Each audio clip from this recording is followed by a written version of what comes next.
Good evening and welcome to State of Business on Now Television. I'm Chamod Fernando. Let's have a look at the headlines. Accurate data key to Aswasuma's success, says World Bank. Sri Lanka closes in on 2 million tourist target with strong October performance. Now the news in detail. World Bank representative has emphasized the need for an update and accurate data system to identify genuine beneficiaries for the Aswasuma Social Security Program. The international leading institution has offered technical support to help establish this comprehensive system.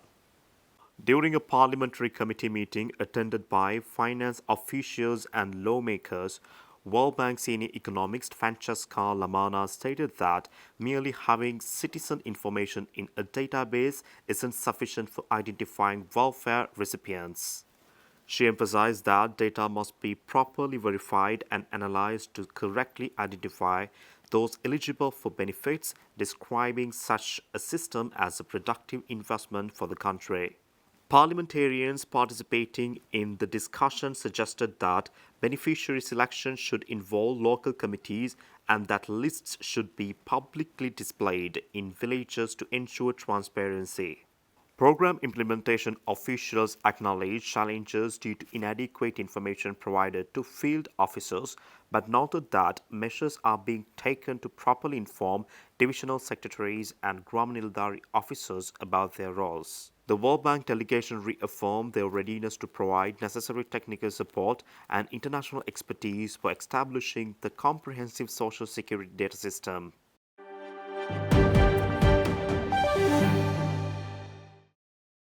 Sri Lanka's tourism sector continues its strong recovery with over 137,000 visitors arriving in the first 26 days of October. The largest figure shows significant growth compared to the same period last year. According to data from the Sri Lanka Tourism Development Authority, the country welcomed 137,876 tourists during this period, maintaining the positive momentum seen throughout this year. India remains the dominant source market, contributing nearly 30% of all arrivals with over 41,000 visitors. The United Kingdom and China follow as the second and third largest markets respectively. The daily arrival numbers shows consistent performance with peaks reaching over 7,000 visitors on certain days. This brings the total tourist arrivals for the year to nearly 1.87 million, positioning the sector well for achieving its annual targets. The growth reflects successful marketing efforts and improved connectivity, with several airlines having resumed or expanded operations to Sri Lanka this year.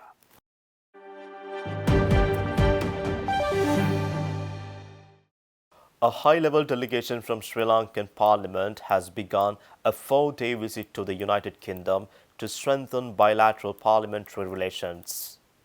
The visit focuses on sharing experiences to improve governance through parliamentary practices.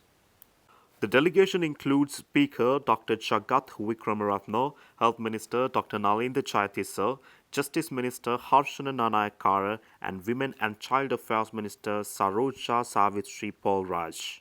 Their program, facilitated by the Westminster Foundation for Democracy and funded by UK International Development, concentrates on institutional frameworks that promote transparency and accountability. A key focus area is post-legislative scrutiny, the practice of reviewing laws after implementation to assess their effectiveness and ensure they deliver intended outcomes for citizens. The delegation will engage with UK parliamentarians, committee staff, and oversight bodies to understand how their process strengthens governance, including anti-corruption measures. They are also scheduled to meet ministerial counterparts in the UK government to discuss ongoing bilateral cooperation between the two nations.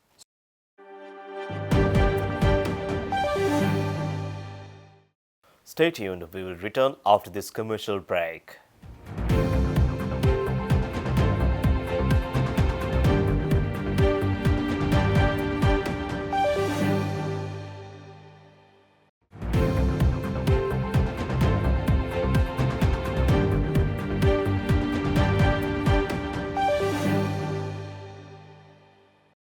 Welcome back. Kuwait Airways resumed direct flights between Kuwait and Colombo yesterday, marking the first service in 2 years. Officials from Sri Lankan Airlines said that the resumption of flights is expected to boost tourism and strengthen travel and business ties between the two countries. Kuwait Airways, one of the oldest international carriers operating to Sri Lanka, has officially relaunched its direct online operations to Colombo after 2 years of successful codeshare operations with Sri Lankan Airlines. The national carriers of the state of Kuwait has now resumed 4 weekly flights using its state-of-the-art Airbus A321O aircraft, offering passenger enhanced comfort and seamless connectivity. The inaugural flight welcoming ceremony was held at Bandar Naik International Airport yesterday, with a water cannon salute presented by Airport and Aviation Services Sri Lanka Private Limited, followed by a Kandyan dance performance by Sri Lanka Tourism. Additionally, passengers were warmly welcomed with Ceylon tea gifts offered by the Sri Lanka Tea Board.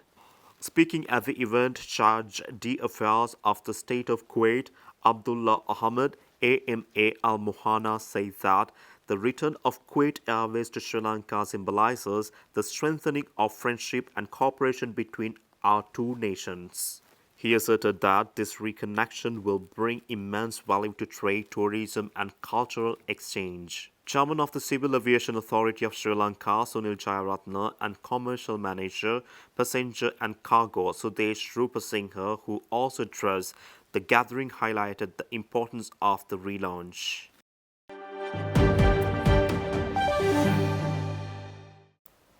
The Export Development Board has conducted a specialized training program to enhance the capabilities of women-led export businesses. The session focused on leveraging trade data for market expansion and strategic decision-making. 35 women exporters from diverse sectors participated in the training program organized under the EDB's Women Entrepreneurship Development Program in collaboration with Verite Research. The session provided practical knowledge on analyzing global trade dynamics, identifying market trends, and making data-driven export decisions. Led by experts from Verite Research's International Economics Program, the training featured interactive sessions and practical exercise designed to strengthen understanding of export-import data and competitive landscapes. This initiative reflects EDB's ongoing commitment to empowering women entrepreneurs with the tools and knowledge needed to expand into international markets and contribute to Sri Lanka's export growth. The program also highlights the importance of collaboration between research institutions and industry stakeholders in building capacity among women-led businesses.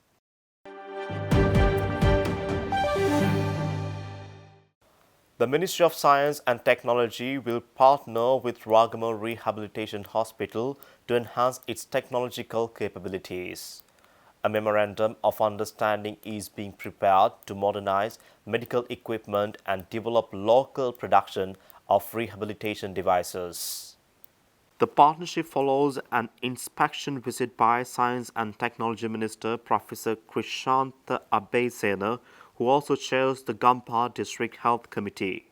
Under the agreement, institutions include the National Engineering Research and Development Center and the Arthur C. Clarke Institute for Modern Technologies will provide technical support to modernize existing medical equipment using advanced engineering methods. The collaboration aims to locally produce affordable and high-quality wheelchairs, prosthetic limbs, and assistive devices, reducing dependency on imports.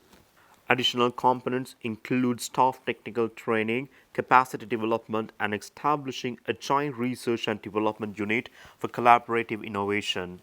Minister Professor Avesena emphasized that the primary goal is to enhance patients' quality of life through technological advancement.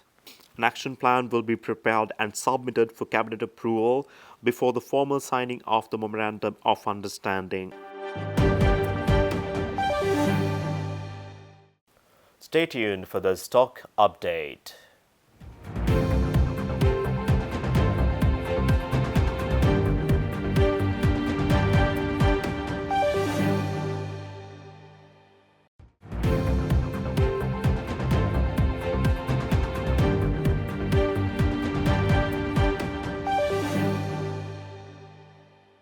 Trading at Colombo Stock Exchange ended on negative notes today. The all-share price index dropped by 99.57 to close at 22,689.22.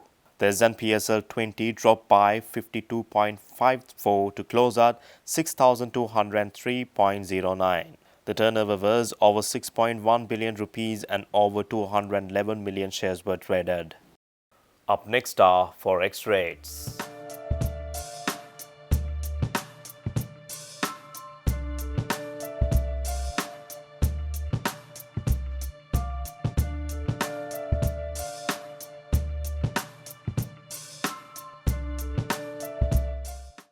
That's all our news for today. For this and more, subscribe our channel on YouTube, follow us on Facebook.